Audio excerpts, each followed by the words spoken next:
Selamat pagi teman-teman semuanya, apa kabar?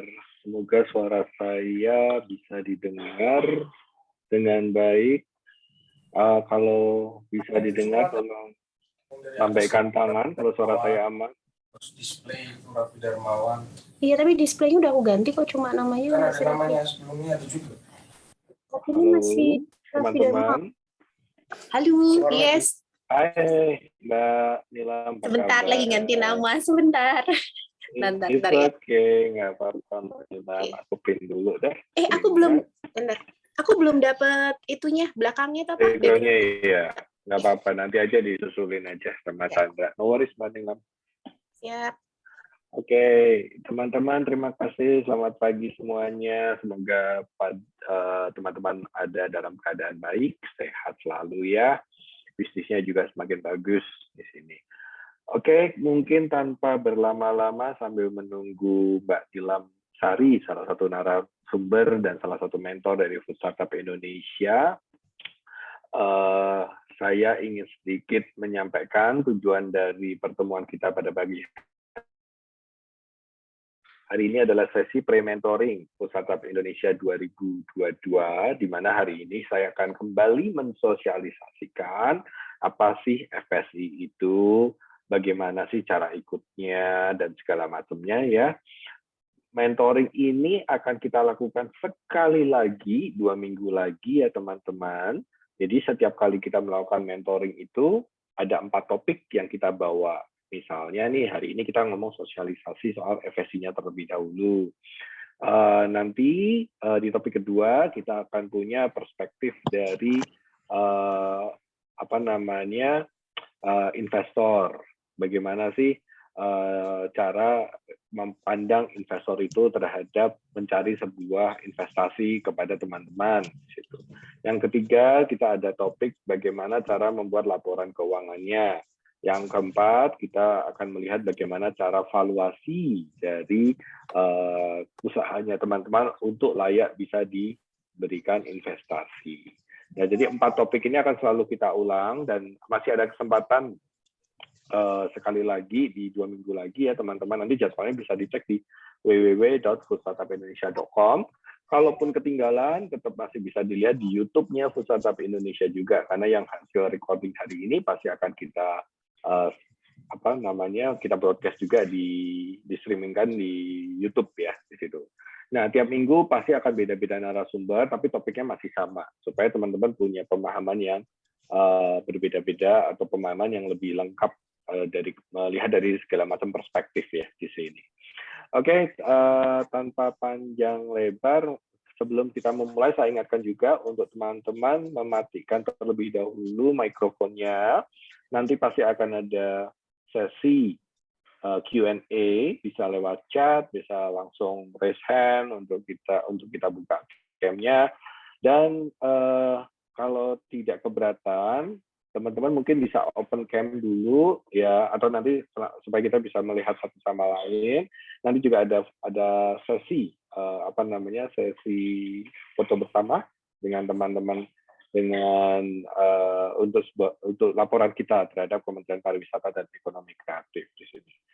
Oke, mungkin kita segera mulai. Sorry, Mbak Nilam masih ada nggak ya? Hai Mbak Nilam. Halo, ya. Hai, oke. Pagi. Sehat, Mbak? Alhamdulillah sehat.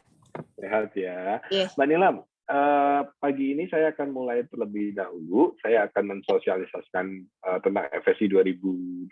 Mungkin Mbak Nilam kalau belum sempat ikut kick-off-nya kemarin juga bisa lihat dulu, karena aturannya agak sedikit berbeda tahun ini. Temanya juga berbeda.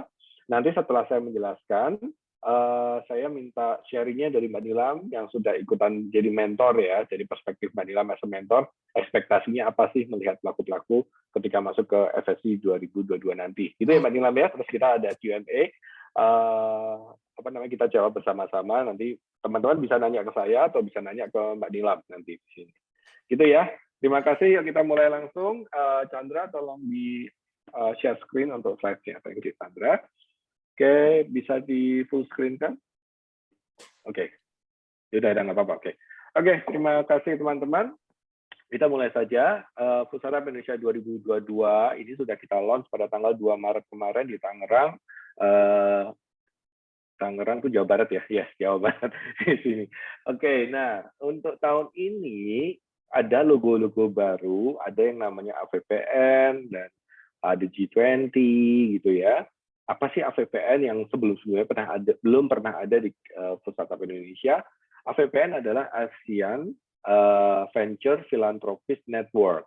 Jadi ini adalah kelompok organisasi para venturis atau para filantropis di Southeast Asia. Di Southeast Asia itu akan melakukan Global Conference besok Juni di Bali. Nah, karena sama-sama ada hubungan dengan investasinya, Kementerian Pariwisata dan Ekonomi Kreatif bersama Ultra menginisiasi, yuk acaranya FSI kita dempelkan bersama-sama dengan AVPN Global Conference ini di situ. Supaya terbuka kesempatan untuk terinvestasinya jauh lebih besar daripada tahun-tahun sebelumnya, karena yang datang nanti ratusan member dari venturis filantropis ini memang untuk investasi itu datang di Bali. Nah, kita pingin teman-teman yang terpilih di FSI 2022 itu mempunyai kesempatan atau exposure yang jauh lebih baik di tahun ini di situ. Nah, FVPN juga merupakan salah satu side event dari G20, karena G20 itu kan rangkaiannya panjang ya. Jadi tahun ini secara singkat Food Startup Indonesia naik kelas kepada tingkat yang lebih, nggak cuma di domestik, nggak cuma di nasional, tapi juga setidaknya masuk ke Southeast Asia Pacific di sini. Oke, next Chandra. Nah, tema tahun ini simple, for planet, people, and profit. Ya, for planet, people, and profit. Jadi kami mencari pelaku usaha, ya, kami mencari pelaku usaha yang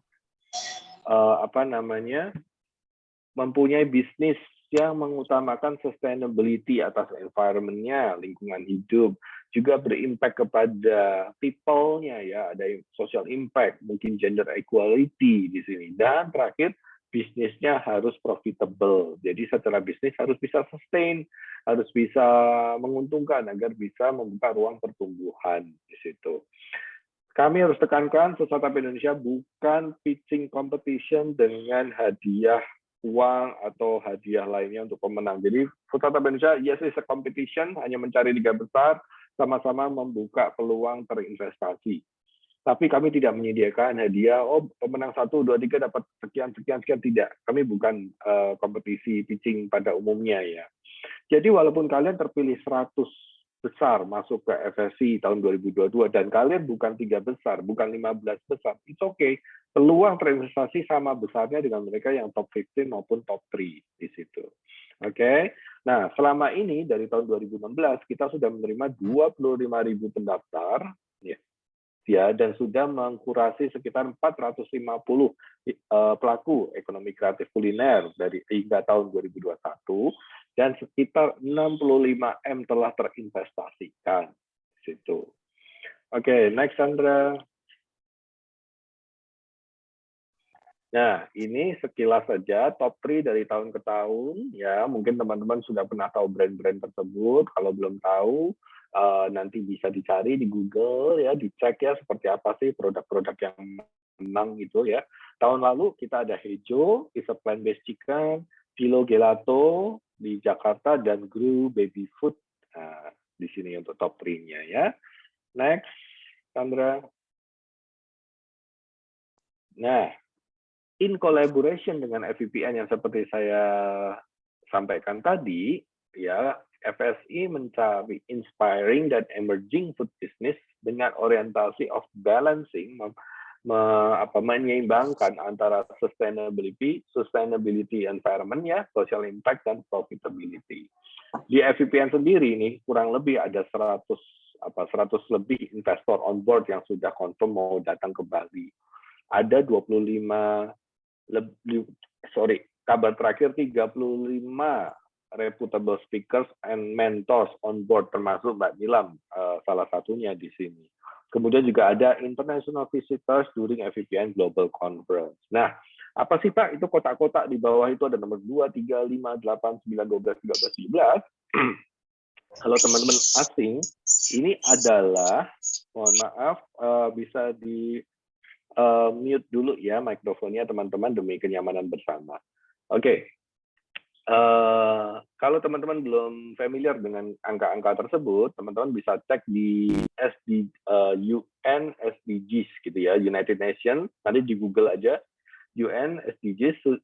SDG itu singkatan dari Sustainable Development Goals. Ada 17 SDGs yang ditetapkan oleh United Nations, yang dimana semua negara menyepakati untuk memenuhi poin-poin yang tercantum ada di dalamnya.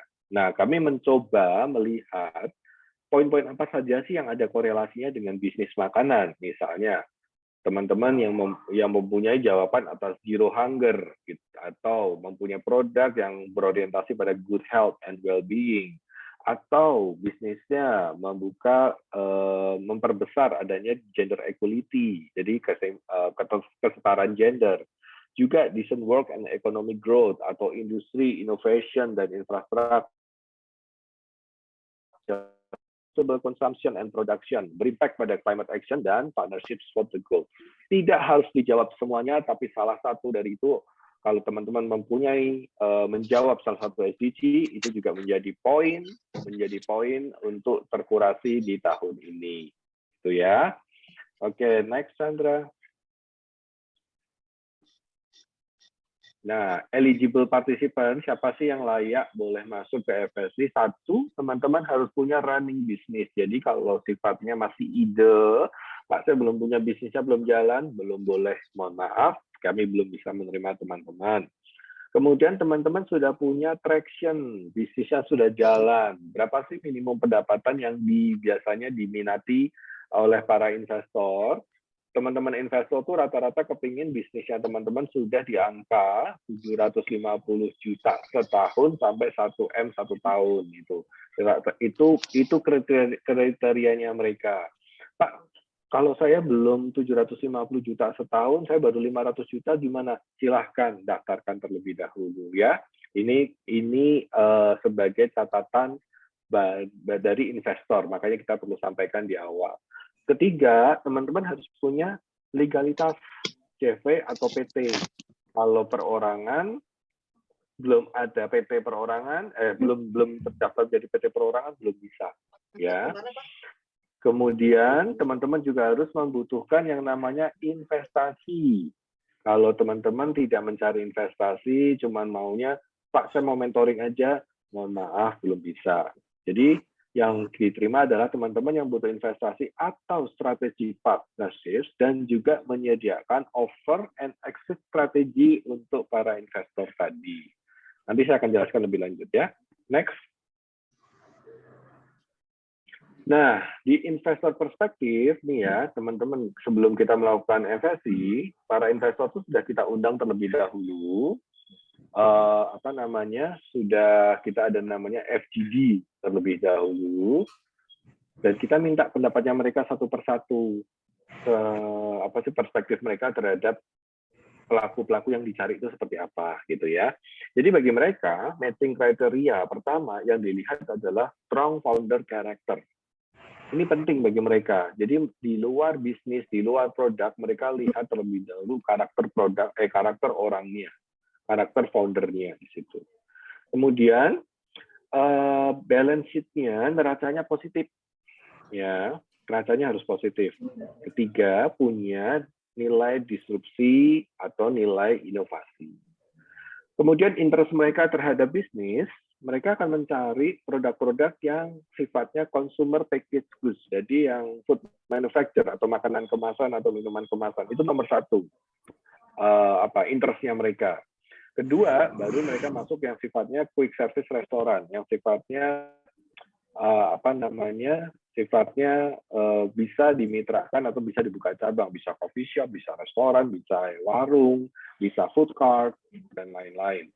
Ketiga, mereka juga melihat adanya intermediate product. Intermediate product itu seperti tepung sebelum diolah menjadi pasta atau bakmi, gitu ya. Misalnya sorghum dijual tepungnya saja, atau masih berbahan dasar gula, misalnya belum diolah menjadi produk yang lain, gitu misalnya. Terakhir, sudah mulai masuk mereka mencari plant-based consumer packaged goods, ya, salah satu interest mereka.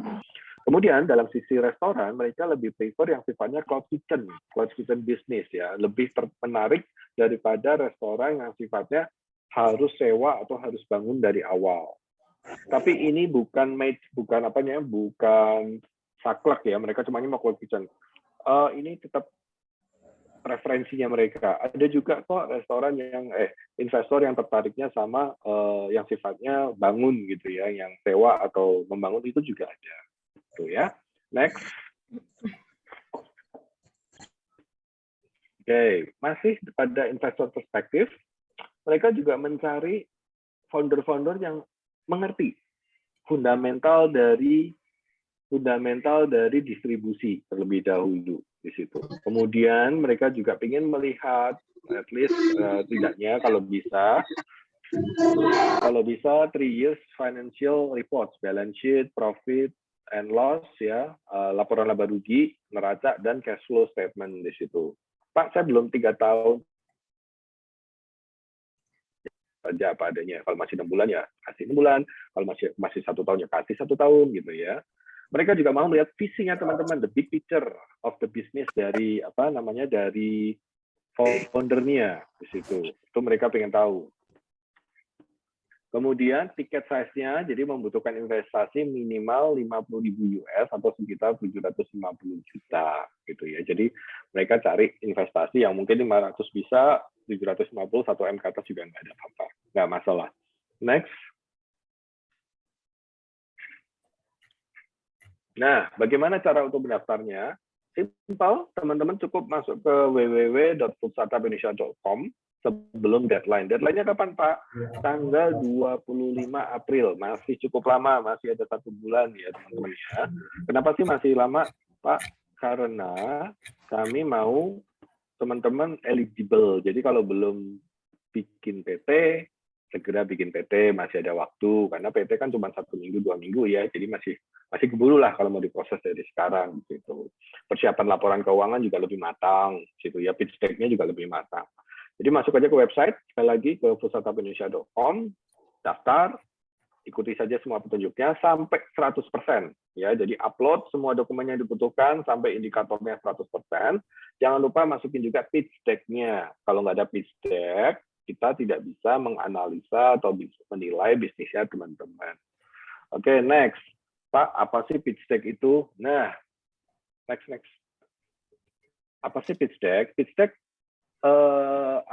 pitch deck adalah ringkasan dari bisnisnya teman-teman yang bisa ditujukan kepada para investor atau mentor nanti ya, untuk teman-teman investor bisa membaca secara cepat bisnisnya teman-teman itu seperti apa sih gitu. Nah, biasanya bentuknya PowerPoint atau PDF, cukup 11 sampai 12 atau bahkan 10 juga nggak ada masalah, halaman 10 slide di luar judul ya.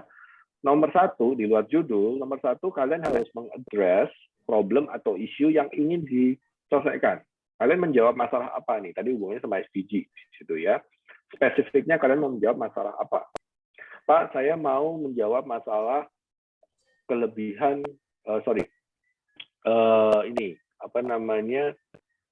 saya mau menjawab, produk saya menjawab masalah high sugar, kadar gula yang tinggi di situ. Karena kadar gula yang tinggi juga tidak bagus buat kesehatan. Kemudian nomor 2, solusi sama inovasi yang ditawarkan itu apa? Gitu misalnya. Itu nomor 2 yang bisa kalian cantumkan. Oh, produk saya inovasinya adalah bla bla bla. Nomor 3, benefitnya adalah A, B, C, D, E. Misalnya seperti itu. Keempat, kalian menunjukkan bisnis traction-nya kalian. Kelima, kalian menunjukkan kompetisi yang ada di lapangan seperti apa sih? Nggak mungkin kan barang produk kalian atau bisnis kalian tidak ada kompetitornya, pasti ada. Kalaupun belum ada, kalian masih yang paling baru di dunia bisnis itu produknya, new innovation, yang indirectnya apa? Kan mesti ada di situ. Oke, kemudian nomor 6, kalian juga harus bahas tentang marketing dan distribution traction. Jadi kalau kalian sudah tersebarkan di toko, ada berapa banyak toko, berapa banyak daerah, terus biasa channel marketingnya kalian apa saja, itu perlu dijabarkan juga ya. Kemudian founder dan tim profile, contact details, nomor 7, jangan lupa dicantumkan. Nomor 8, kalian butuh investment dan kalian memberikan apa di situ? Memberikan dalam arti, Pak, saya mau ngasih saya minta uang 1M. Saya memberikan kontraprestasi saham sebesar misalnya 10%, 20%, dan segala macam. Itu kalian tuliskan ya. Oke. Nomor 9. Ya, masih ada suara-suara, mohon di mute ya teman-teman ya. Oke. Nomor 9. Nomor 9 kita ada business traction. Ada bisnis proyeksi dari dana 1M tadi, kalian harus memproyeksikan berapa sih pendapatan yang kalian bisa terima setelah investasi dalam 2-3 tahun ke depan gitu ya. Terus penggunaannya 1M-nya tadi buat apa? Dipakai buat marketingnya berapa, produksinya berapa, dan segala macam. Kemudian isu yang kalian hadapi saat ini apa, tantangan terdekatnya apa dalam bisnis kalian, itu dijabarkan juga. Itu ya teman-teman ya.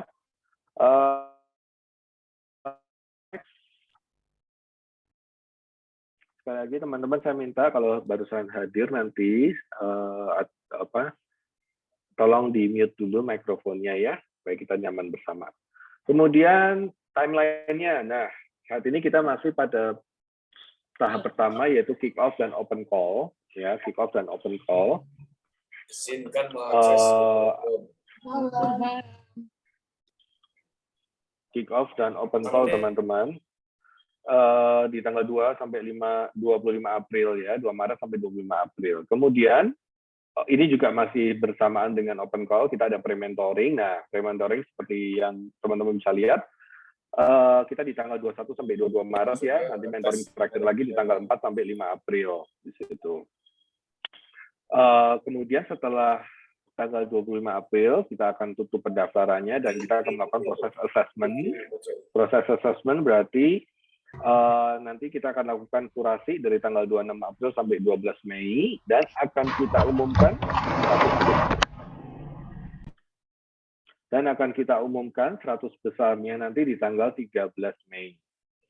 Kemudian apakah selesai sampai situ setelah kita umumkan 100 besarnya siapa-siapa yang berangkat? Bagi peserta yang terpilih, akan masih ada proses due diligence, di mana nanti data-data yang kalian sudah masukkan, itu akan kita teliti ulang, dan data ini akan kita sebar ke investor.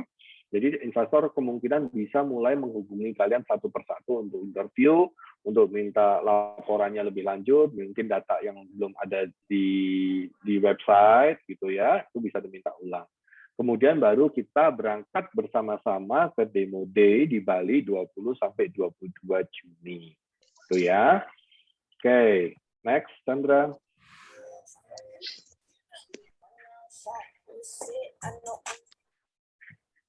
Oke. Nah, kalau kalian terpilih salah satu dari FSC 2022, satu, kalian harus komit kepada program dan mengikuti segala macam peraturannya. Kedua, mengikuti semua instruksi yang ditentukan oleh steering committee. Ya. Nomor 3, kalian harus provide travel expenses sendiri ya, karena Kementerian Pariwisata dan Ekonomi Kreatif tidak memberikan biaya transport. Mereka hanya memberikan biaya penginapan, acara, dan makan selama jalannya acara di situ. Tapi untuk travel ke sana, kalian harus berangkat sendiri. Dan maksimal hanya 2 orang yang diperbolehkan atau difasilitasi pada saat acara. Ya, tuh. Keempat, kalian harus membawa banyak sampel selama demo day. Kelima, kalian harus mengupdate data-data dokumen ketika dibutuhkan. Keenam, vaksinasi dosis 2 ya dan mengikuti prokes. 7, harus open-minded dan eager to learn di sini. 8, respect yourself, be punctual, and mind others. Jadi, kalian harus menghargai teman-teman yang lain sama seperti kalian menghargai diri kalian sendiri di sini. Jadi, kalau ketepatan waktu, deadline, gitu-gitu, itu penting bagi kami sebagai panitia untuk mengorganisasi 100 bisnis untuk dipertemukan dengan para investor. Next. Oke, aktivitasnya apa aja? Aktivitasnya itu ada tadi selama 3 hari dari tanggal 20 sampai tanggal 22, ada namanya showcase. Showcase ini menunjukkan produk kalian yang kalian harus bawa, di display dan di sampling kepada para mentor atau investor. Jadi kami akan menyediakan ruang dan mejanya, kalian akan punya spaces, kalian harus mendisplay produk makanan kalian untuk bisa diicipi, ya, untuk bisa dilihat oleh para investor. Kalau sampelnya habis, bagaimana Pak? Di-refill. Kalau saya berupa food service, harus dimasak gimana? Ya dimasak, karena kami menyediakan dapur juga. Di situ ya. Kemudian pada tanggal 20 sampai 21, ada 2 hari, kita memberikan mentoring and conference. Jadi teman-teman yang sudah terpilih ke 100 tadi, itu akan punya giliran masuk ke ruangan mentoring. Di dalam ruangan tersebut ada beberapa investor. Nah, itu nanti Mbak Nila bisa cerita lebih lanjut apa sih yang terjadi di dalam ruangan itu gitu. Nah, di mentoring and conference itu teman-teman punya waktu 15 menit kurang lebih untuk mempresentasikan pitch deck kalian kepada para mentor atau investor yang ada di dalam. Kalian juga melakukan sampling kepada mentor dan investor di situ. Nanti mentor akan memberikan feedback kepada atas bisnis kalian. Kalau kalian sudah selesai mentoring, kalian harus kembali ke ruangan conference karena banyak speakers yang akan memberikan materi demi materi selama 2 hari di depan. Kemudian di hari ketiga ada yang namanya final pitching. Kita akan mencari 15 besar dari 100 tadi tampil di depan panggung, di depan investor juga untuk mempresentasikan usaha mereka yang sudah mendapat masukan selama 2 hari pertama tadi. Dari 15 kita akan ambil 3 besar. Kembali, kalaupun kalian tidak masuk 15 besar, kesempatan terinvestasi masih sama besarnya. Itu ya, bukan berarti yang terinvestasi hanya yang 15 besar saja, tidak. Kurang lebih seperti itu. Next. Nah, ini foto-foto kalau pas di conference seperti apa. Jadi sebenarnya kayak panggung, mereka bisa presentasi di situ ya. Ini tahun 2020 di Bali. Oke, next. Ini one-on-one mentoring seperti ini terjadi. Jadi tampak pada layar itu ada Pak Leonard Teo Sabrata, Direktur Utama dari Smashco, melihat produk, salah satu produk, menginspek ya. Jadi packagingnya seperti apa, rasanya seperti apa. Kemudian tampak juga layar tengah teman-teman yang ada di ujung di sebelah, ada 2 orang pakai baju batik, kalau nggak salah itu sedang mempresentasikan pitch deck mereka, dan mentor berdiskusi dan memberikan feedback di situ. Oke, next. Nah, produk showcase-nya seperti ini. Jadi teman-teman punya luasan meja gitu kurang lebih sekitar 60 kali 50 cm di display berjejeran dengan produk-produk yang lain di situ. Next. Nah, ini final pitching. Kita masing-masing akan punya kesempatan, kalau udah masuk 15 besar, akan pitching di depan para investor dan juri tentunya. Next. Oke, sudah mau selesai. Ini adalah stakeholders yang udah kami kumpulkan dari tahun 2016 yang bisa membantu progres bisnisnya teman-teman. Next. Next, Chandra. Ya, silakan segera untuk mendaftar ya, langsung dilihat dulu form pendaftarannya, dicek dan dilengkapi datanya hingga 100%. Oke, kita buka. Sebelum kita buka, saya ingin menyapa Mbak Nilam. Mbak Nilam, apa kabar? Sampai bisa dimatiin dulu slide-nya. Ya. Halo. Hai Mbak Nilam. Iya, selamat pagi Pak Boni. Pagi, sehat selalu tentunya. Ini kayaknya ada 80 peserta partisipan pada pagi hari ini, Mbak Nilam.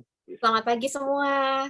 Segera kita bertemu di Bali ya. Amin. Semoga sampai lolos. Amin. Mbak Nilam, boleh dong cerita dulu. Mbak Nilam kan sempat jadi mentor kita dari tahun 2020 dan 2021 ya Mbak Nilam ya. Tahun boleh pertama. Ya, boleh cerita dong. 2017. Enggak, Mbak. Ya. Nah, kebetulan kalau saya datang bukan dari investor, kebetulan saya dari mentor dan strategic partner ya Pak ya. Nah, kebetulan kalau saya memang karena background-nya adalah di franchise, jadi diundang beberapa kali hadir untuk melihat teman-teman yang memang punya potensi. Nah, kalau dari segi investor di ruangan juri itu macam-macam ya. Ada yang sebagai investor karena mereka memang looking startup yang memang bisa diinvest gitu ya. Ada yang pengen mencari kolaborasi, ada juga pengen yang mencari, kalau saya dalam hal ini kita mencari startup yang punya potensi dan bisa kita bina untuk menjadi the next franchise di Indonesia. Kalau saya pribadi ya, karena memang bidang saya di franchise. Nah, tadi menarik ya yang diberitahu oleh Pak Boni ya, bahwa memang kadang tidak justru yang 3 besar atau yang 15 besar yang malah mendapatkan pendanaan gitu ya Pak Boni ya. Nah, kebetulan memang saya melihat sendiri kemarin dari beberapa tahun ke belakang ya, itu tidak selalu yang 3 besar atau 15 besar itu yang mendapatkan pendanaan, justru yang malah kadang kelihatannya masih kecil, tapi kita melihat another point of view yang di situ tuh bisa membawa sebuah benefit atau membawa sebuah apa ya, kalau kita lihat wah ini peluangnya oke banget nih ke depannya gitu ya. Nah, itu yang justru kita ambil. Saya sendiri tahun kemarin itu mengambil beberapa startup gitu ya Pak Boni. Tapi memang dalam perjalanannya yang setuju banget yang namanya bisnis itu kita melihat berbagai faktor ya. Nah, mungkin yang masih jalan dengan kami sampai sekarang itu ada yang namanya beberapa brand nasi kulit jagoan sama satunya Javati Story. Javati.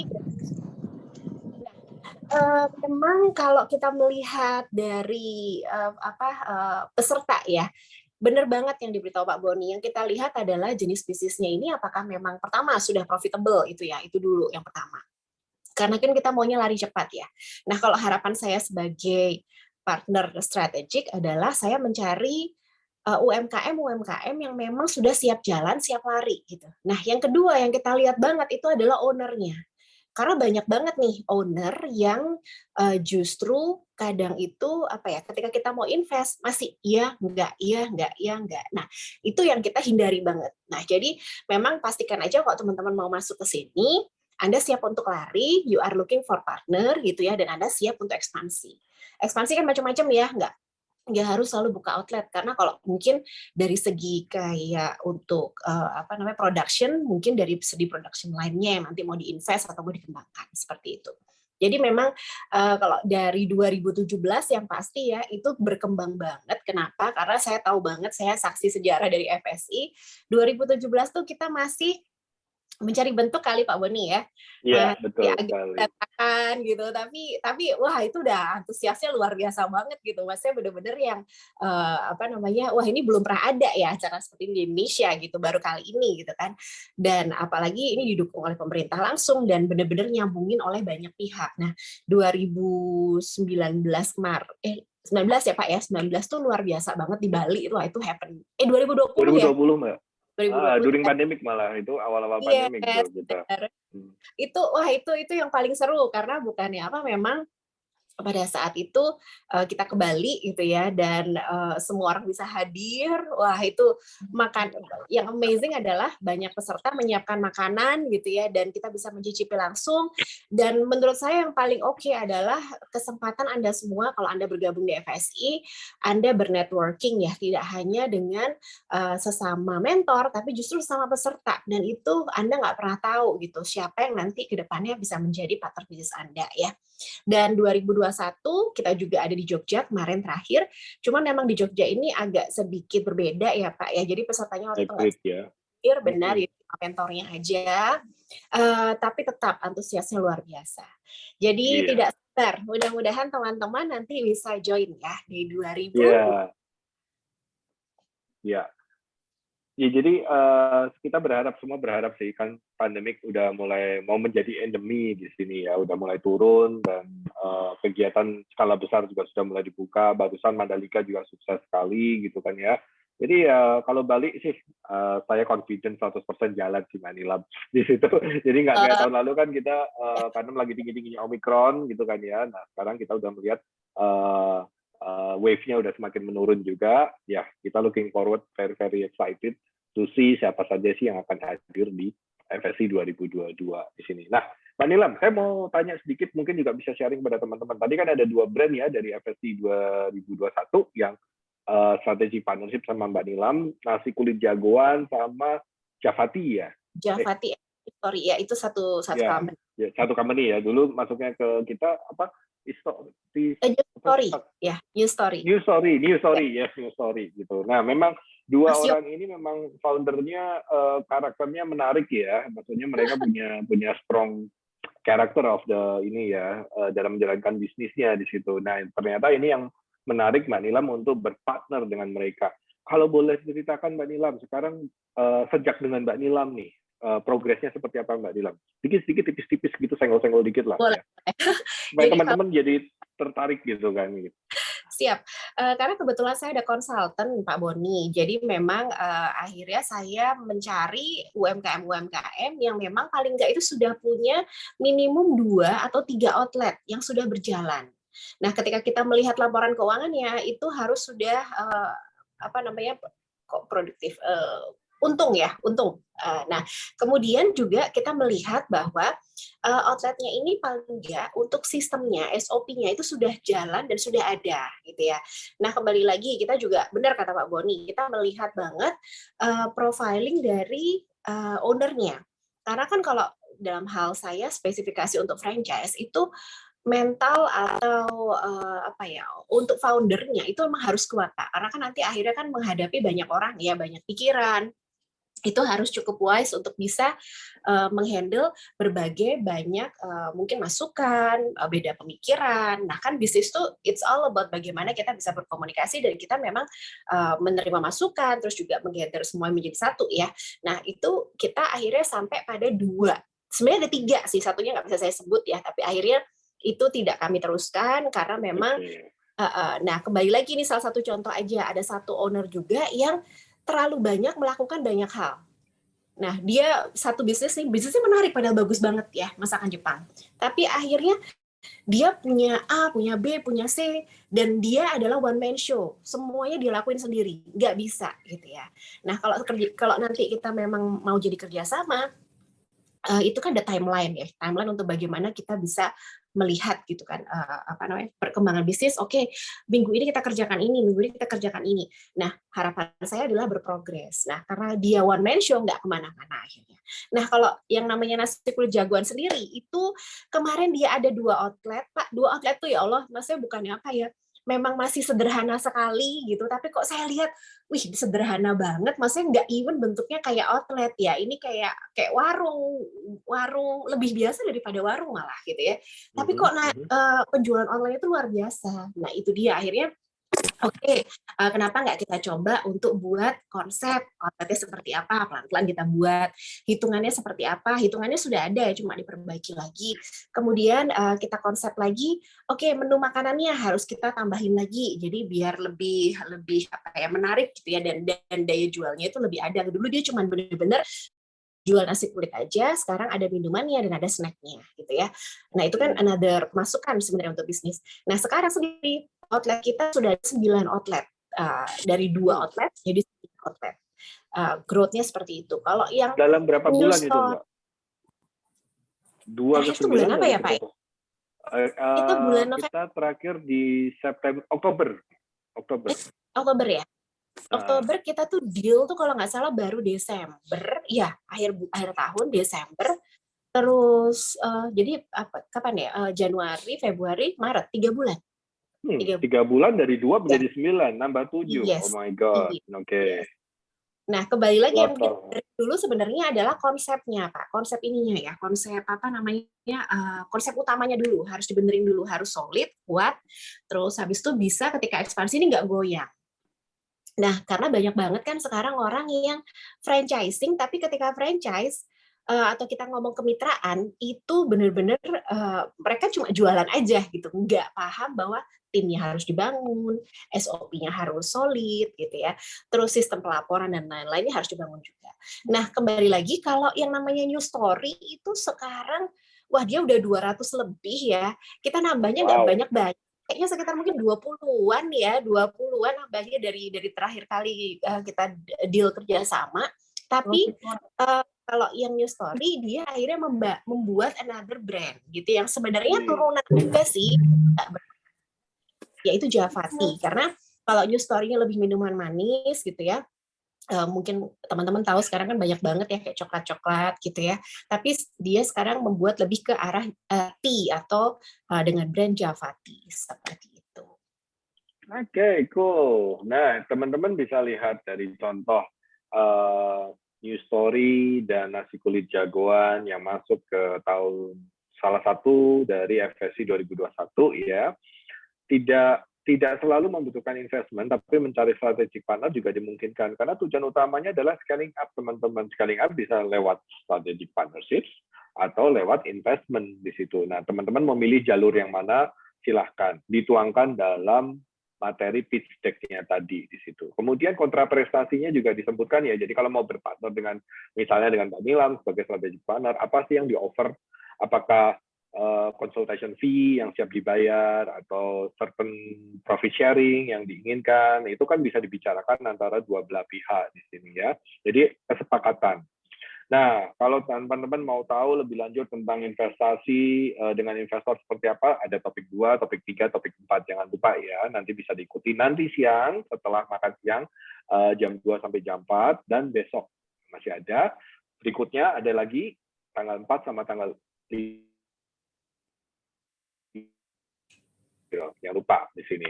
Nah, oke, thank you Mbak Nilam. Kita mungkin buka Q&A ya sama teman-teman ya. Jadi monggo teman-teman kalau mau nanya sama saya atau nanya sama Mbak Nilam, monggo silakan bisa lewat chat atau mau resend. Nanti kalau mau resend tolong cam-nya dinyalakan, mikrofonnya di unmute di situ. Dan offering silakan. itu tertulis ya Pak Boni ya, karena semua orang tuh Yes, cuma waktu sangat limited dan di ruangan itu Anda bisa bayangin ya, juri itu udah berapa Pak? Minimum ada 6 ya kalau nggak salah ya. 5 pasti ganjil.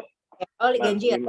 Itu benar-benar yang maksudnya waktunya tuh sangat pendek sekali. Jadi Anda harus jelas dan bluntly apa yang memang Anda cari, yang Anda mau gitu. Jadi ngomong apa adanya. Saya maunya A, B, C, D, E. Saya ngasih E, F, G, H gitu maksudnya. Jangan dibungkus dengan kata-kata mutiara ya teman-teman ya. Ngomong aja apa adanya, straightforward ya.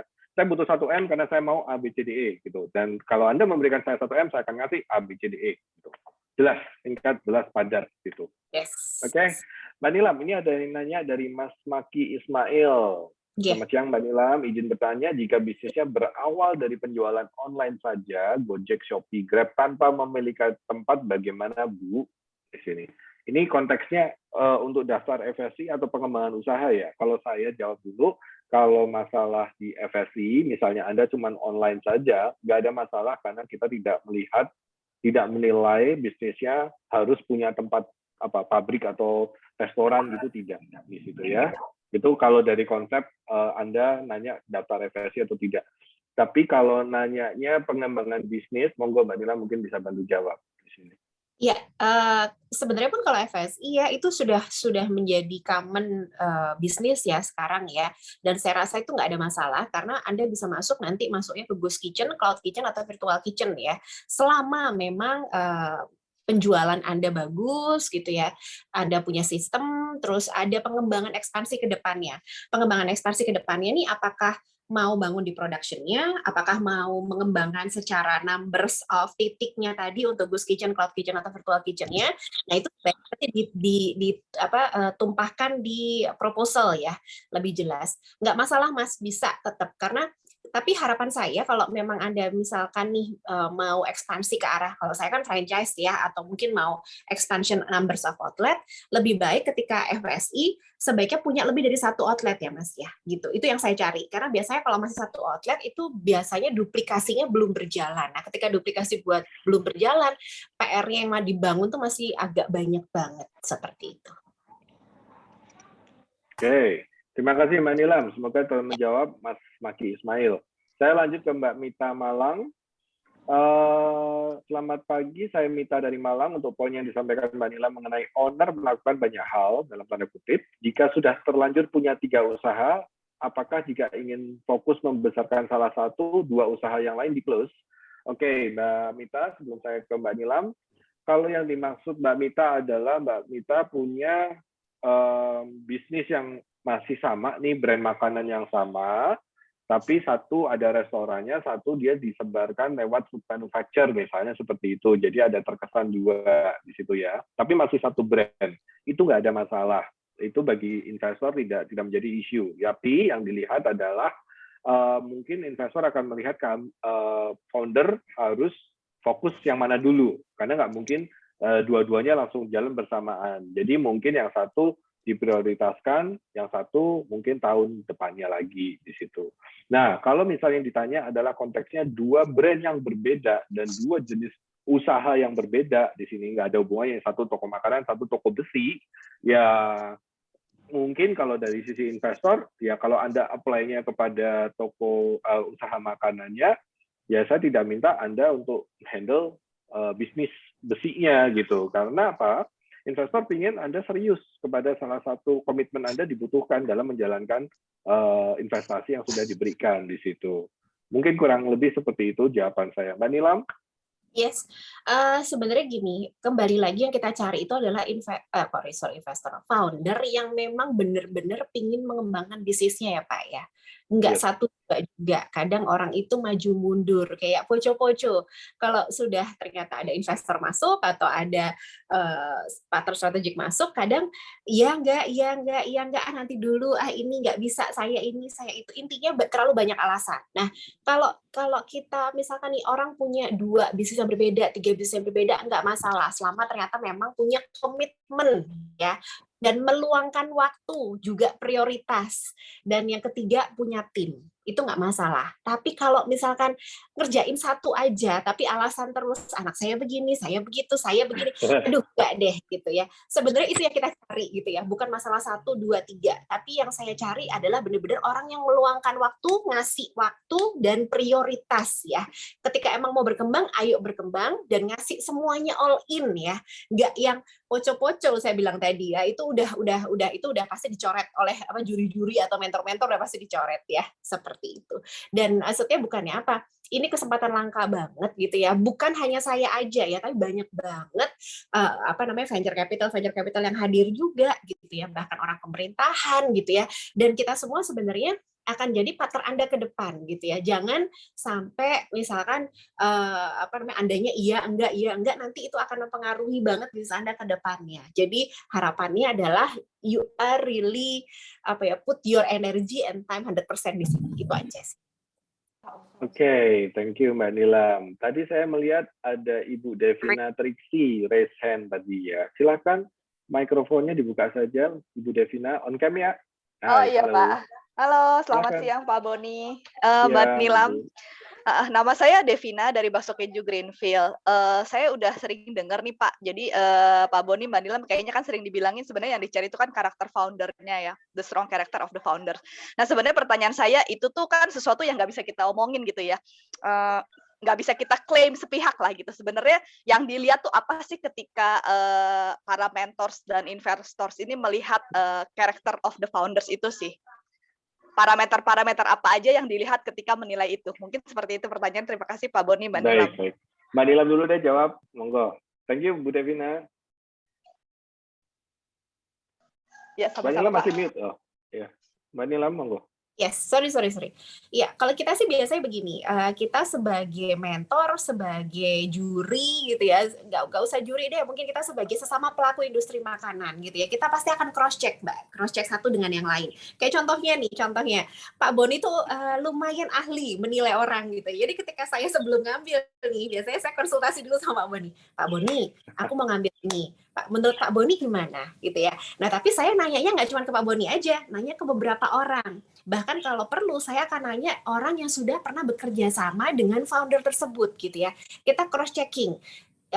Is it the personality okay gitu, orangnya siap nggak, atau bener-bener pengen bawa bisnisnya ini sampai bener-bener maju atau enggak gitu sih. Nah kita cross check gitu. Dan kembali lagi, mungkin kita sama-sama udah punya jam terbang ya. Saya percaya lah kita orang bisnis kan udah punya jam terbang. Kadang dengan cara kita ngomong gitu ya, memang itu hanya sekilas, tapi somehow ketika kita memang sudah sering ketemu orang, sering berinteraksi dengan orang, itu kita punya kayak feeling juga gitu ya.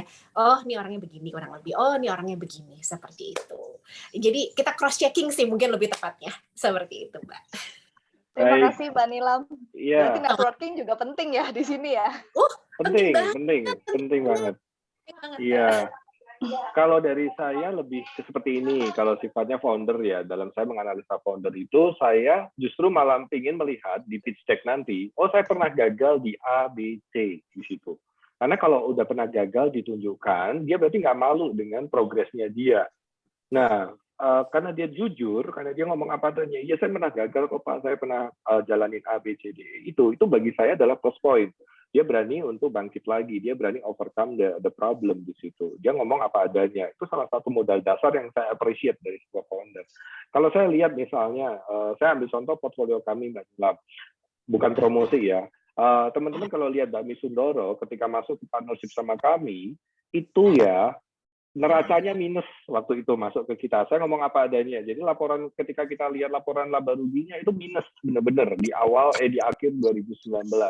Partner saya udah nolak duluan karena dia orang accounting, orang finance. Ini minus kenapa kita terima di situ. Tapi again, kita kembali kepada semangat kita. Yang kita lihat adalah kita making impact. Kita ingin butuh founder. Kita men-create entrepreneurs yang responsible di sini. Dan akhirnya kita berani ambil leap of faith. Karena saya melihat founder dari Sundoro sangat kuat karakternya. Sang ibu ini dan sang bapak komit berani keluar dari zona nyamannya mereka. Sang bapak keluar dari kerjaannya, fokus kepada kepada juga fokus untuk mengembangkan. Itu yang kita pegang terlebih dahulu. Komitmen mereka keluar dari zona kenyamanannya tadi di situ. Kedua, kita lihat progresnya. mau membuka diri ya, tidak mentok pada pemikirannya dia sendiri, mau menerima masukan dan mau mencoba untuk melangkah sesuai dengan masukan, itu juga modal yang baik bagi sebuah founder di situ. Nah, karena dia berani untuk ngikutin instruksi. Begitu kita bicara sama investor akan punya masukan A, B, C, D, E. Karena dia udah pengalaman, dia udah tahu dan dia udah siap rugi. Investor tuh udah siap rugi loh teman-teman, jangan salah. Karena dia pernah rugi, dia punya pengalaman yang cukup berharga. Nah, ketika itu di-sharing dan nggak dijalankan, ya udah ketahuan karakter founder startupnya seperti apa di situ. Bukan semua investor benar apa enggak, tapi dia udah menang pengalaman terlebih dahulu. Nggak ada salahnya kita belajar dari situ. Gitulah sifatnya. Kurang lebih seperti itu, Bu Devina. Semoga menjawab. Jadi karakter-karakter dasar yang baik lah yang kita ingin lihat dari founder. Yes, gitu ya. Oke, Terima kasih kita banyak lanjut. Pak Boni, Mbak Nilam. Thank you.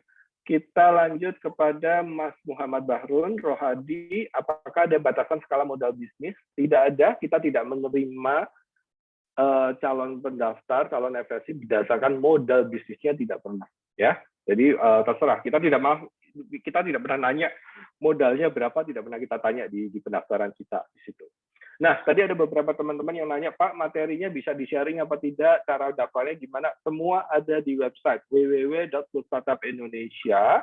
Ada link untuk download materi tadi, ada juga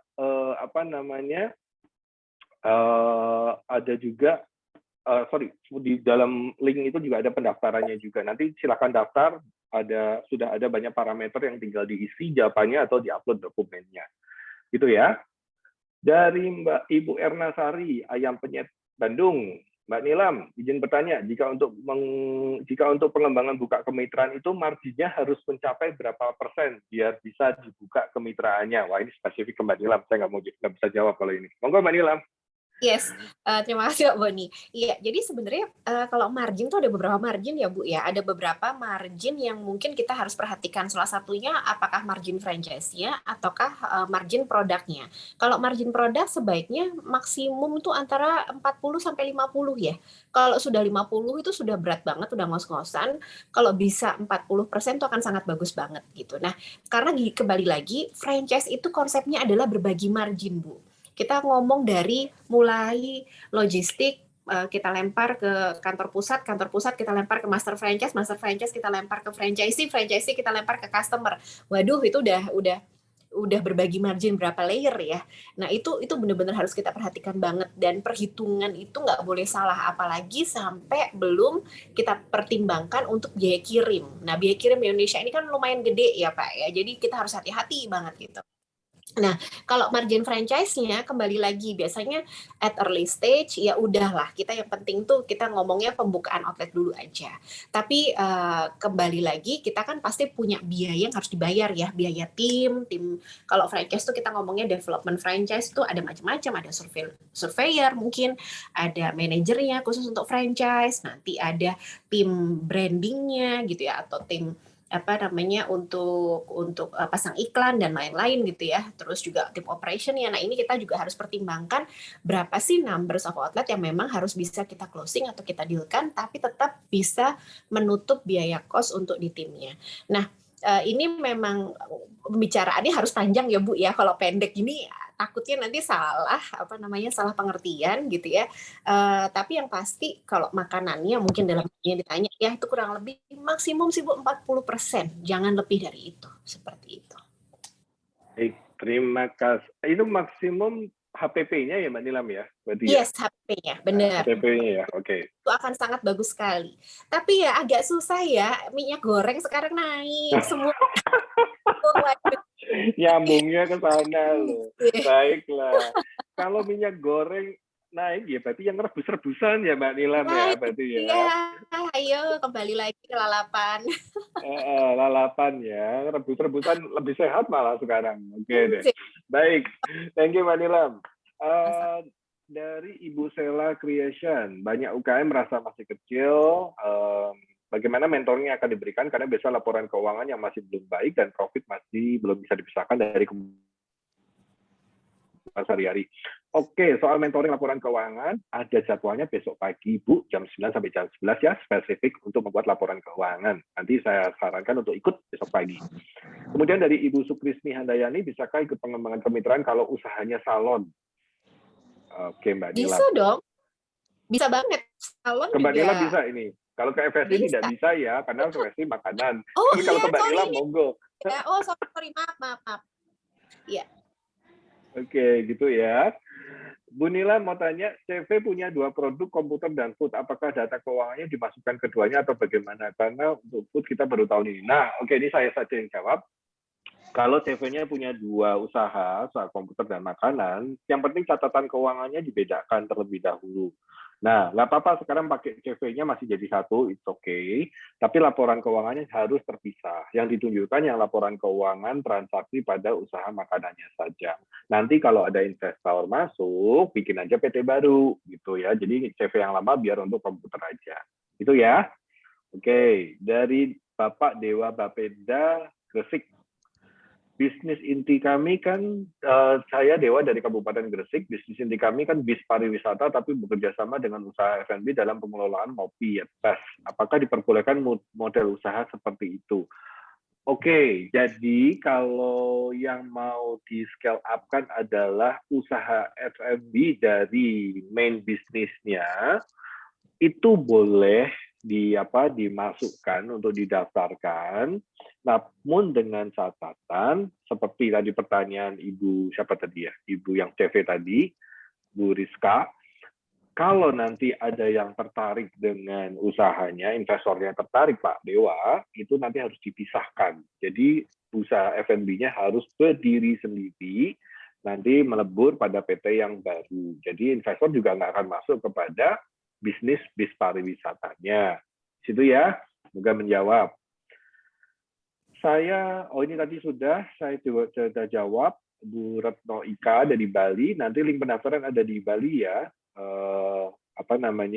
ada di Bali, ada di website, dan produk Bali-nya juga boleh didaftarkan kalau memang memenuhi kualitas pendaftaran di situ.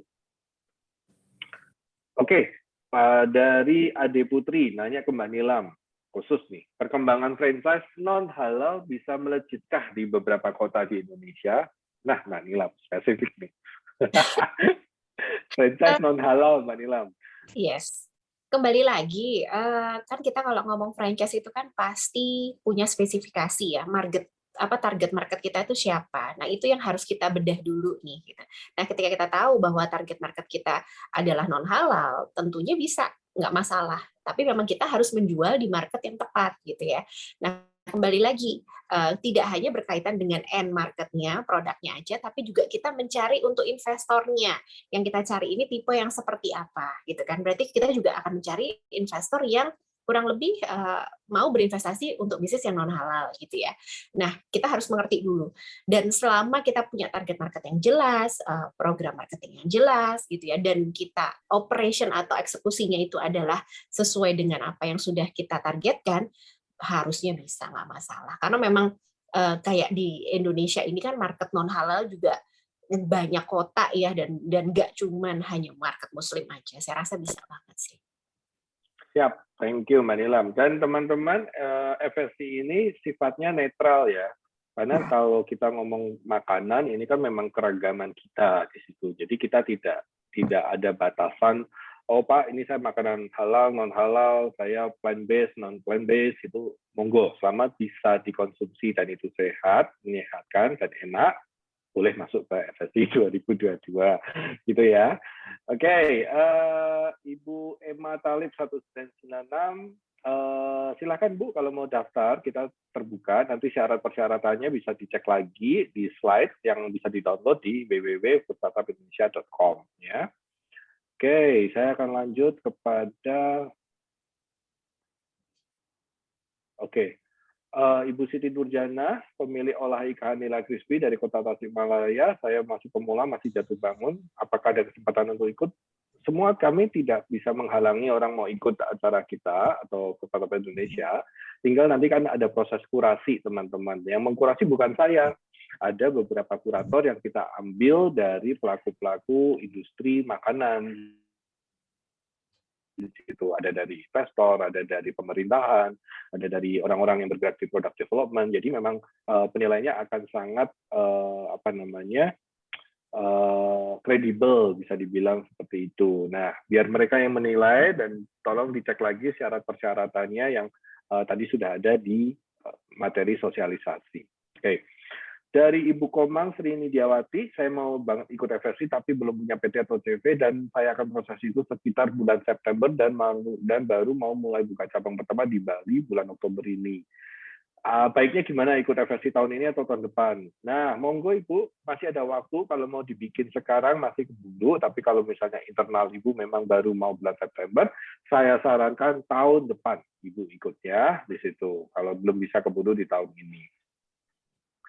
Oke, Cahyaning F, syaratnya sudah memiliki PT atau CV saja sudah boleh. CV atau PT. Jadi kalau CV saja boleh ikut, nggak ada masalah di situ.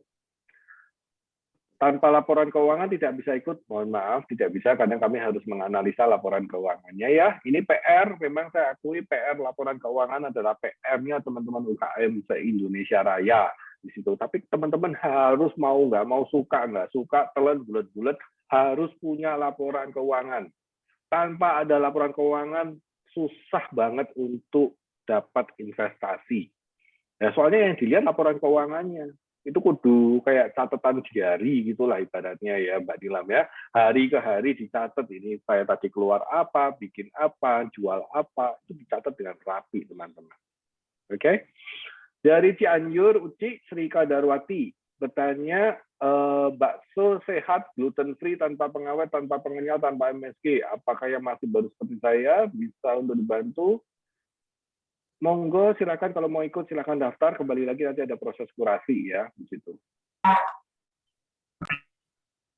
Oke. Dari Teras Mamalia, Mbak Nilam, kita ada 2 outlet gimana SOP-nya agar kita bisa masuk kualifikasi. Maksudnya bocoran SOP yang bagus agar bisa deal. Oke, ini saya agak bingung pertanyaannya. Mungkin Mbak Nilam bisa bantu saya di sini. Yang pasti kalau SOP itu nggak ada bocoran, maaf ya Bu ya, SOP itu standar gitu, dan kita intinya membukukan proses production menjadi sebuah guidance gitu ya, yang berbentuk buku gitu atau berbentuk video. Nah, ini memang diskusinya harus panjang kalau SOP, karena itu SOP itu nggak cuma sekedar satu kali proses ya Pak ya, SOP itu harus diperbarui terus, up to date, karena memang kadang ternyata kita nemu cara baru, ternyata ada cara yang lebih efisien, nah itu terus kita up to date.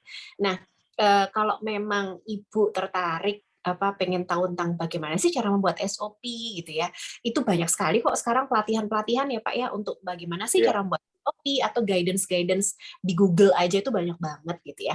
Cuman memang nanti harus disesuaikan dengan kebutuhan Ibu dan company gitu, karena nggak ada yang namanya satu SOP berlaku untuk semua, itu nggak ada. Dan kembali lagi, Ibu masuk bisnis tahap mana? Biasanya kalau tahap pemula, kita buatnya SOP yang sederhana aja, selama cukup untuk bisa menjadi guidance komunikasi gitu ya, ibaratnya kayak Bible-nya gitu loh. Ibaratnya, wah kalau ternyata ada salah di lapangan atau ada error di lapangan, kita kembalinya ke buku besar, kita lihat lagi. Seperti itu, Ibu. Baik, terima kasih Mbak Nilam. Saya lanjut ke Pak Edi Juni. Saya Edi Juni dengan PT Perorangan. Aneka olahan bumbu sambal kemasan kaleng. Saat ini saya baru mengikuti BIMTEK ekspor dari Disperindak DIY, tapi dengan PT Perorangan, tapi Bea Cukai belum bisa memprosesnya apabila bendera PT Perorangan. Gimana ya mohon solusinya? Mohon maaf Bapak Edi, ini agak sedikit tidak relevan dengan FSC, tapi kalau Bapak bertanya supaya bisa terekspor dan Bea Cukai maunya kalau sudah punya PT, ya diikuti saja Pak, harus bikin PT, jadi jangan dipaksain PT Perorangan. Kalau memang syaratnya untuk ekspor harus PT, ya Bapak mau nggak mau harus buka PT di situ, karena itu peraturan yang memang harus kita sepakati ya, peraturan negara ya di situ. Tidak ada jalan lain selain Bapak berpindah ke PT. Mungkin CV masih bisa, saya kurang paham kalau untuk ekspor di situ. Saya lanjut ke Pak Muhammad Rafili dari Manado, ingin bertanya, bisakah ikut pengembangan kemitraan kalau usahanya coffee shop and roastery? Berarti ini ke Mbak Nilam, pengembangan kemitraan kalau usahanya coffee shop and roastery, Mbak Nilam. Bisa dong, bisa banget. Makanya ayo join FSI, nanti insya Allah kalau memang lolos, ketemu bareng sama Pak Boni, sama teman-teman juri yang lain gitu ya. Bahkan nggak cuma mungkin bisa ekspansi through franchise aja, mungkin Anda bisa dapat pendanaan juga. Ya, ayo join 2022. Siap, siap. Mbak Nilam dan Pak Boni izin bertanya, bagaimana dengan frozen food? Apakah masuk kategori FSI? Yes, frozen food masuk ke kategori FSI. Kalau kami itu kategorinya cuma 2, teman-teman. Food manufacturer atau food service. Food manufacturer itu adalah makanan kemasan, minuman kemasan, sesuatu yang sifatnya dikemas dan sifatnya didistribusikan secara online maupun offline dan dipajang. Itu food manufacturer. Jadi kalau frozen food kan dikemas, dipajangnya di dalam chiller atau di dalam freezer, ya itu masuk ke food manufacturer. Jadi boleh, ya. Teman-teman punya gerobakan gitu, anggap deh misalnya boba tea gitu ya misalnya ya, udah punya 10 cabang, itu masuk kategori food service. Itu sifatnya bisa dikembangkan cabang sendiri atau dimitrakan. Monggo, silakan di sini ya. Oke, lanjut ke Mbak Maya. Resto Ayam Kampung, Mbak Maya, mau tanya untuk laporan keuangan yang diperlukan mulai dari kapan? Karena masa pandemi keuangan kami tidak stabil dan hanya bertahan, bahkan ada minusnya juga. Terima kasih. Nggak ada masalah Mbak Maya, saya sampaikan lagi kalau bisnisnya sudah misalnya, bisnisnya ini jalan 2 tahun sebelum pandemi, katakan 2018 gitu misalnya ya. 2018 jalan, 2019 bagus, 2020 turun nih. Ternyata gara-gara pandemi, 2021 mulai naik sampai sekarang. Misalnya seperti itu. Ya udah ditulis aja apa adanya dari mulai berawal dari awal 2018 tadi di situ. Karena yang ingin kita lihat adalah naik turunnya. Kalau memang turun gara-gara pandemi, itu kan PR sejuta umat ya, investor bisa paham, nggak ada masalah. Mau minus pun nggak apa-apa. Yang kita lihat gimana Anda mengantisipasi atau mengambil langkah berikutnya. Itu yang tadi kita namakan strong character founder. Jangan takut, jangan malu karena rugi, bahkan minus. Nggak ada masalah. Kita ingin tahu. Bisnis itu naik turun ya, produk bisa berubah sesuai dengan keinginan orang. Karakter susah dirubah. Oke? Jadi monggo silakan di bisnisnya selama berjalan, laporannya lengkap, baik, tersusun dengan rapi yang kita harapkan supaya bisa dibaca ya. Oke, langsung masuk ke Mas Maki Ismail lagi. Saya memiliki bisnis Hoshi Udon, namun memang belum memiliki resto karena kendala dana dan sudah berjalan lebih dari 1 tahun. Untuk proposal yang dapat menarik investor itu bagaimana ya Mbak? Apakah investasinya cakupan pembuatan resto atau membuat franchise atau bagaimana? Oh, mungkin pertanyaannya lebih ke ini Mbak Nilam, Mas Aki nanya kalau saya mau minta dananya, itu lebih baik untuk bikin restonya atau ngembangin franchise-nya. Karena selama ini kan dia belum punya restoran tuh Mbak Nilam di situ. Monggo Mbak Nilam. Kembali lagi, tergantung ownernya. Saya nggak bisa mengarahkan ke yang mana ya, karena memang ada orang yang lebih tertarik ke food production-nya. Monggo, bisa gitu kan. Oh, memperbesar capacity-nya. Ada yang, oh butuh pendanaan, kayaknya saya pengen mulai lari ke buka outlet gitu ya. Monggo aja. Oh ternyata saya kayaknya buka outlet untuk zaman sekarang resikonya masih terlalu besar. Saya pengennya buat virtual kitchen aja. Bisa juga. Jadi tergantung Anda sendiri sebagai owner punya visi misinya kemana gitu ya. Nah kalau kita mungkin nanti kalau di FSI bisa diajak discuss gitu aja sih, lebih kayak kita kan ngasih plus minusnya ya. Oh kalau food processing tuh biasanya keahliannya Pak Agung nih, Pak Boni ini berdua ini udah jago banget ya. Kalau saya mungkin bisa ngasih pertimbangan dari segi kalau food outlet expansion-nya seperti ini plus minusnya gitu ya, ataupun yang cloud kitchen-nya. Jadi kembali lagi kita sebagai mentor ataupun sebagai juri itu malah pengen melihat gitu ya, Anda mau kemana gitu ya. Karena nanti pastinya Anda yang akan mengeksekusi, kita memaksakan pendapat kita pun nggak bisa, karena itu harus sesuai dengan hati nurani Anda membawa kemana, karena Anda yang akan melakukan. Seperti itu. Thank you, Mbak Nilam. Ini ada pertanyaan menarik dari Pak Awe, ya, Pak Awe. Saya dari Departemen R&D yang sedang membuat produk sampingan, bukan produk utama. Nah, dari direksi meminta untuk mengembangkan produk hingga jadi PT baru atau sister company. Untuk saat ini kita sudah membuat lini ini bisnis sendiri sehingga pencatatan keuangan sudah sendiri. Jadi pencatatan keuangannya sudah berjalan dengan baik, tapi belum punya PT sendiri. Kalau ingin mendaftar menggunakan PT Induk apakah boleh? Jadi semacam nama owner pendaftar berbeda dengan nama yang ada di akta. Boleh Pak, nggak ada masalah. Jadi misalnya PT-nya masih mau menginduk sama yang saat ini ya, yang masih utama, it's okay. Nanti kan kita akan bisa khusus di situ udah ada induknya dulu, nanti ketika terjadi investasi ya ada kecocokan disarankan untuk bikin PT bareng sama investornya. Jadi boleh, nggak ada masalah, silakan didaftarkan ya. Saya Amelia atau Maemi Surabaya, berapa minimum omset per tahun untuk mengikuti FSI? Tadi sudah kita sebutkan minimal 50.000 USD atau setara 750 juta setahun. Ya, tapi kalau misalnya belum nyampe, misalnya baru 500, mungkin bahkan baru 300 gitu, no problem, masukin aja terlebih dahulu. Cuman kami harus sampaikan investor itu carinya rata-rata di 750 sampai 1M. Rata-rata ya teman-teman, bukan berarti nggak ada investor yang nyarinya yang 500-an juga enggak, mereka juga nggak ada masalah. Jadi ada beberapa investor yang tahu-tahu, oke, baru 500 juta setahun omsetnya, tapi karakter foundernya bagus dan segala macam, tetap masih bisa terinvestasi juga di situ. Boleh, gitu, oke. Boleh, silakan. Kenapa sih kok biasanya itu antara 750 sampai 1 miliar? Karena biasanya skala bisnisnya itu sudah berjalan. Nah, contohnya kalau ngelihat dari segi outlet expansion ya, outlet itu paling nggak sudah ada 2 sampai 5 outlet. Nah, ketika duplikasinya udah berjalan, itu kita melihatnya bahwa oh nih outlet sistemnya udah jalan, timnya sudah ada gitu ya. Terus modal di dalam company ini mendukung untuk nanti dia lari pengembangan outlet dan ekspansi dengan cepat. Nah, kembali lagi, biasanya kalau udah 750 sampai 1 miliar, biasanya owner-nya atau foundernya ini sudah punya capacity thinking of bisnisnya itu sudah mumpuni untuk kita ajak lari gitu ya Pak ya. Nah, kadang kalau terlalu kecil, bukan berarti nggak bisa, enggak. Tapi memang kadang kita akan banyak banget harus membenahi internalnya dulu atau personal dari foundernya dulu. Nah, ini kadang yang PR. Justru investor ataupun kita sebagai partner strategik agak menghindari hal itu. Tapi in some cases ya Pak ya, kalau benar kata Pak Boni tadi, kalau memang kita lihat oh ternyata ada something outstanding, bukan tidak mungkin juga kita ambil seperti itu. Oke, siap. Thank you, Manilam. Oke. Hatur nuhun Pak Boni. Iya. Oke, dari Pak Wasono, Sanika Coffee, apakah kerjasama dengan FSI bersifat eksklusif atau inklusif? Bila ada pihak lain nantinya ingin ikut bekerjasama, apakah diperbolehkan? Pak Wasono, bekerjasamanya bukan dengan FSI ya. Maksudnya kalau FSI ini hanya platformnya aja, mempertemukan teman-teman dengan para investor.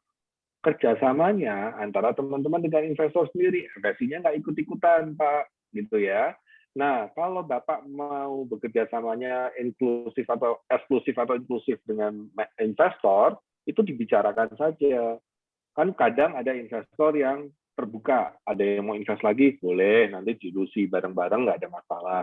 Ada yang maunya, yaudah ya, kita sepakat, kita berdua saja ya, sampai ini besar gitu, itu eksklusif gitu, itu juga bisa. Jadi tergantung kesepakatan Bapak dengan calon investornya nanti di situ. Tapi tidak dengan FSI loh. FSI hanya mempertemukan, tidak terlibat dalam bisnisnya Bapak Ibu loh, tidak. Kami platform dari pemerintah di sini, kami harus netral. Gitu ya Pak Wasono, semoga paham ya di sini. Oke, wah pertanyaannya sudah habis. Ternyata Mbak Nilam. Sudah stop di sini. Harus saya sampai kering tenggorokannya. Baiklah. Oke, teman-teman, masih ada waktu. Sebentar, jam berapa sih? Udah jam 10 ya, masih ada waktu, mungkin kita bisa cukupkan di 10.30. Kalau masih ada teman-teman yang mau bertanya, monggo. Kalau misalnya sudah selesai, ya nggak apa-apa. Oh, masih ada ternyata. Pak Wahab Sutra, berapa perbandingan hasil keuntungan antara owner dengan investor? Apakah modal usaha masuk sebagai perhitungan? Oke, pertanyaannya menarik. Sebenarnya bisa masuk di mentoring besok di saat valuasi. Jadi gini, Kalau Bapak atau Ibu sekalian bertanya berapa sih Pak kalau saya mau berbagi saham nih atau berbagi hasil keuntungan ya? Enggak, saya ralat dikit. Jadi teman-teman itu harus paham mengenali terlebih dahulu bentuk pembiayaan atau bentuk permodalan yang dibutuhkan. Yang namanya pembiayaan atau sering disebut financing itu tuh sifatnya berbeda dengan investasi. Kalau pembiayaan berarti butuh modal yang sifatnya sementara dan sifatnya Bapak Ibu harus kembalikan pembiayaan tersebut di situ. Nah, biasanya ini sering kita dengar kayak kredit kerja, kredit investasi, gitu-gitu ya, modal kerja gitu. Kalau lewat perbankan konvensional, kita diminta untuk memberikan agunan, kolateral. Nanti ada bunga yang menyertai, dibayar sekian periode waktu. Kalau di FSI, selain ada yang perbankan, ada juga yang non-perbankan, teman-teman. Yang sudah terdaftar di OJK ya, tentunya ya. Nah, misalnya seperti apa Pak Boni? Ada yang namanya P2P, peer-to-peer lending di situ. Peer-to-peer lending berarti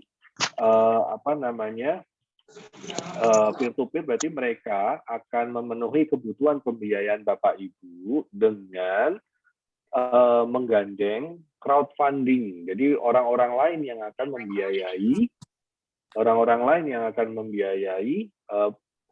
besarnya dana yang Bapak Ibu butuhkan. Nanti dikembalikan dalam sekian waktu dengan sekian bunga. Itu bunga biasa. Ada juga yang bentuknya pinjaman tapi berbentuk profit sharing. Itu ada. Walaupun nggak terlalu banyak yang mengambil, tapi ada. Jadi misalnya pemberi dana sepakat untuk memberikan X dana gitu ya, dengan jangka waktu let's say 5-10 tahun dengan disepakati 20%, 30% misalnya. Nanti setelah 10 tahun, dikembalikan lagi pokoknya. Selama 10 tahun, bagi hasil. Kalau untung.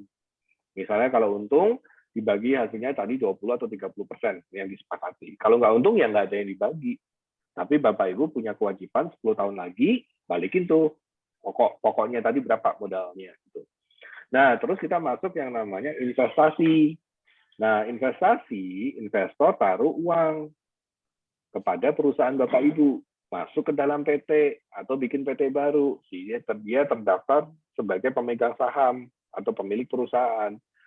Dia berhak atas kepemilikan, berarti aset, usaha, intelektual, kekayaan intelektual, dan juga termasuk keuntungan.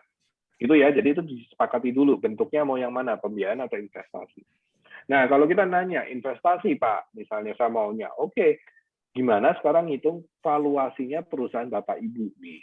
Nah, valuasi perusahaan itu ada banyak cara ngitungnya. Satu, kalau kita mau berdasarkan book valuation atau berdasarkan buku, berarti berdasarkan catatan keuangan.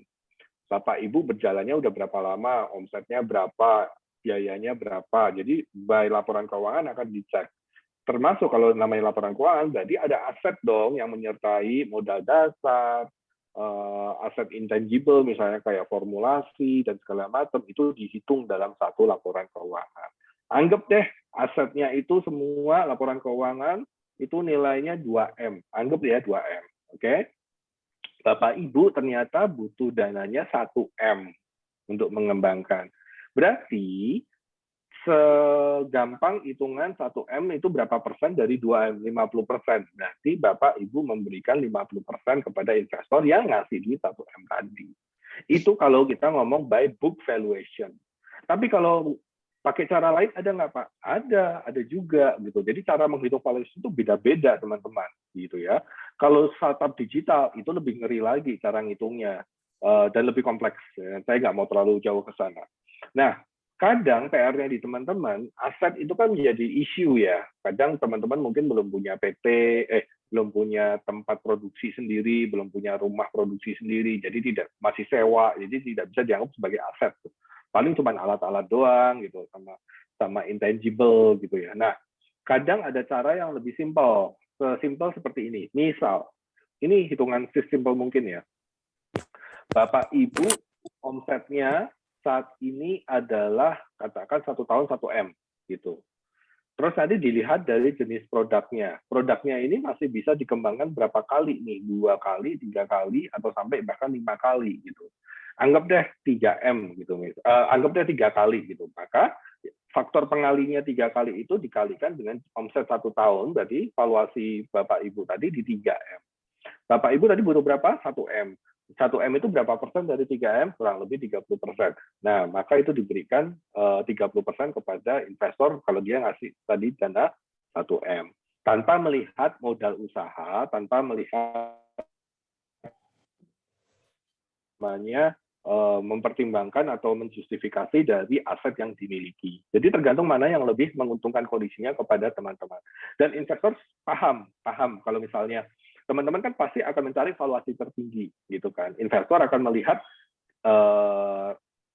kenyataan yang ada, bukan nawar, tapi melihat realitinya seperti apa. Jadi disesuaikan supaya terjadi keseimbangan. Kurang lebih seperti itu konsepnya.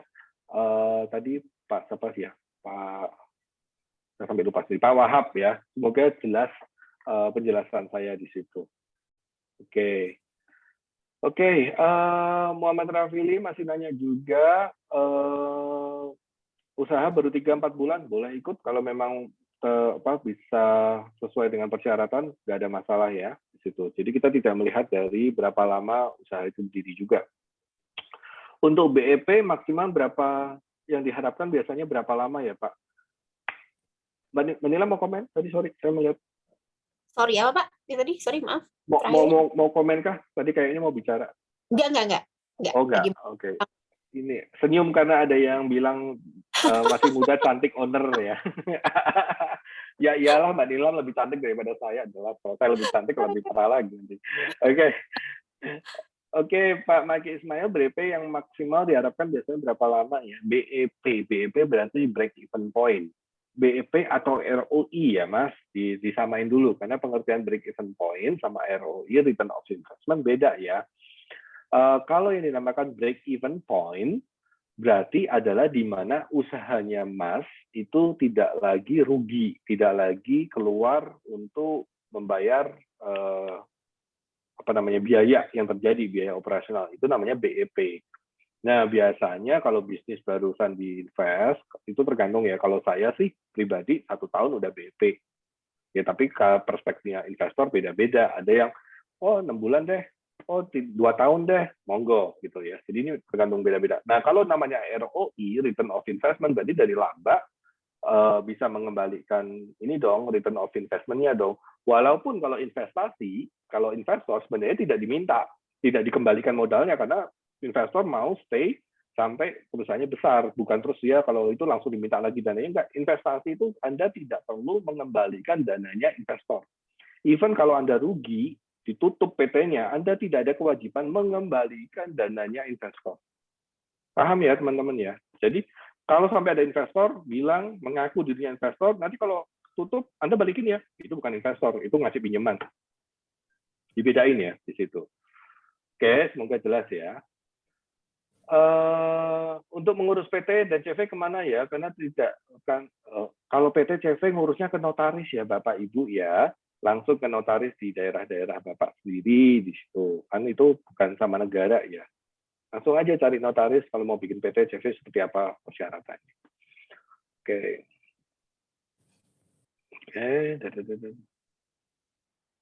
Dari Sela Creation, kalau omsetnya masih dirasa terlalu kecil, mungkin bisa ikut tahun depan lagi kalau memang by omset masih terlalu kecil. Tapi kalau mau dicoba daftar juga tidak ada masalah ya, tidak ada masalah di kita. Oke, dari Lismar King Corner, kalau ada yang mau ajak kerjasama usaha baru, tapi dia ingin dananya hanya untuk pembelian bahan baku. Sedangkan kebutuhan peralatan pengadanya harus dari saya. Sedangkan biaya terbesar juga peralatan. Bagaimana bentuk bagi hasilnya? Oke. Nah, ini jadi kalau teman-teman ada yang mau ngajakin kerjasama gitu, cuman dia mungkin dananya terbatas gitu ya. Dia maunya cuma bahan baku, tapi dia nggak mau keluar di peralatan dan yang lain-lain.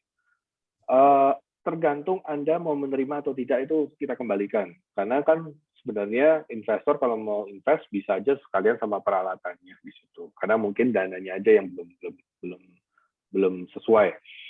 Kalau teman-teman mau menerima persyaratan tersebut, oke deh, saya akan keluar uang untuk beli peralatan gitu atau pengadaan yang lain-lain. Anda bahan bakunya gitu ya. Ditanya juga, Anda mau terlibat ini enggak, operasionalnya enggak, atau cuma mau kasih duit aja gitu, kasih dana saja. Nah, itu berarti kalau misalnya, oh enggak, saya pasif. Oh, berarti porsi Anda juga bekerja lebih besar. Jadi jangan dihitung dari dan modal yang dikeluarkan, terus nanti keluar presentasi. Anda keluar 500 juta buat beli peralatan, si bapak atau ibu tadi keluar 200 juta untuk beli bahan baku. Total modal kan 700 juta ya. Berarti kan tinggal proporsional 200 dibagi 700 itu berapa persen? Itu sekitar berapa persen Mbak Nilam? Hampir 30%, nah kurang lebih gitu ya.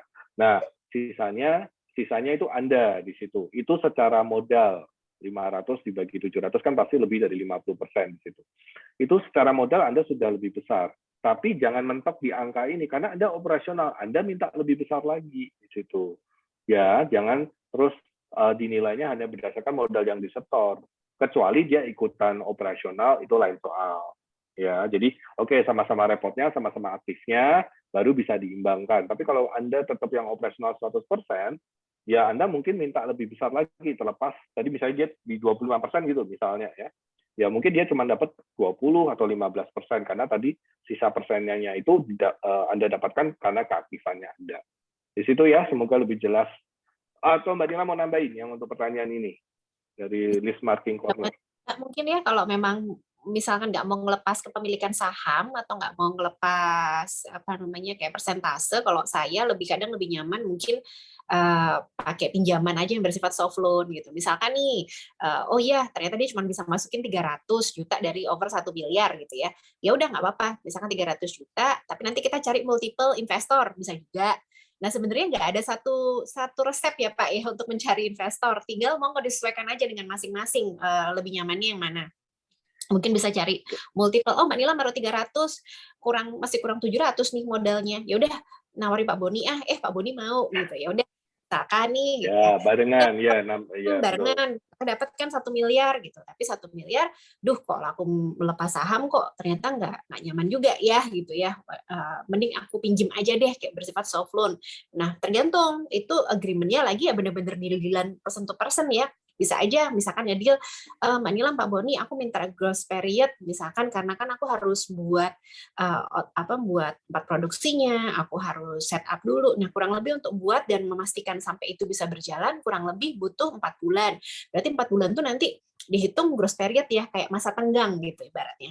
Bisa nanti baru bulan kelima atau mungkin bulan ke-6 gitu ya setelah berjalan baru bisa balikin pokoknya plus bunga, dibagi ya tergantung negonya lagi ya, bisa dibagi per tahun, mungkin bisa dibagi per 6 selama 6 bulan, tergantung Anda kemampuannya seperti apa, atau mungkin selama 2 tahun gitu kan.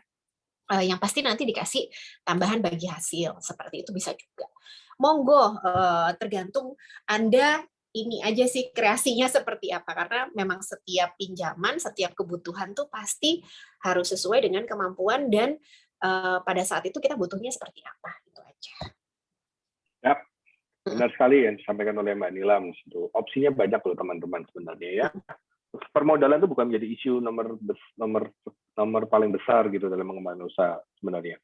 Kalau semakin kita kesini tuh orang banyak kok mau invest. Percaya kita deh, orang banyak yang mau invest. Selama bisnis kita benar, itu aja sih. Ya, oke. Ada satu lagi, saya rasa kita akhiri Mbak Nilam.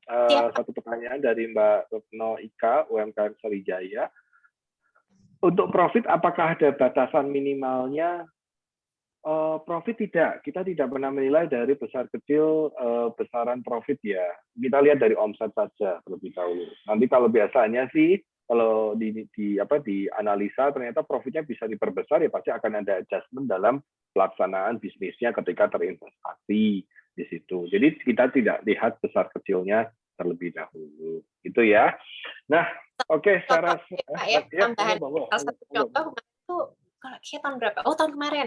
Ada orang yang bisa buat mesin, ternyata profitnya emang kecil ya Pak ya, kalau dari segi kacamata investor. Tapi ternyata mesin ini belum ada di market gitu ya Pak ya waktu itu ya.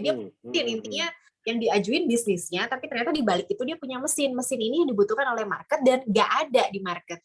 Nah dia punya teknologi ini, akhirnya malah diinvest gitu sama beberapa juri gitu. Kenapa? Karena oke, walaupun profitnya kecil, tapi ternyata duplikasinya ketika outlet ini misalkan outlet mesin itu bisa diproduksi, itu akan jadi sesuatu yang besar. Nah, kadang juri juga akan ngutik-ngutik gitu kan, loh kok bisa produksi itu gimana caranya? Loh punya teknologi apa? Nah, jadi Anda kadang yang Anda anggap itu tidak penting, malah justru di mata juri malah kadang penting.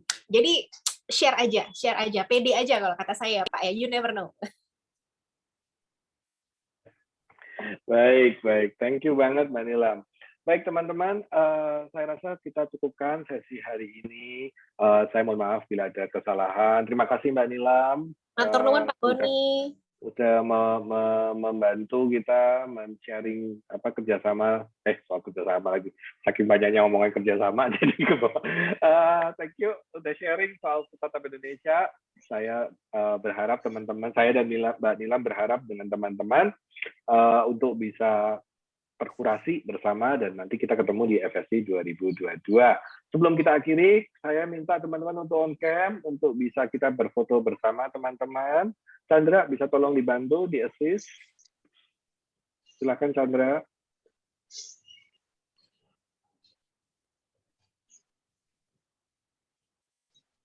Chandra, please on cam.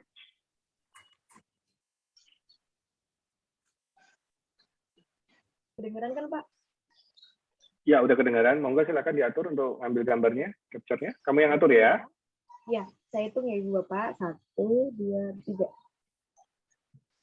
Oke, tunggu satu lagi karena masih ada beberapa slide. Ya.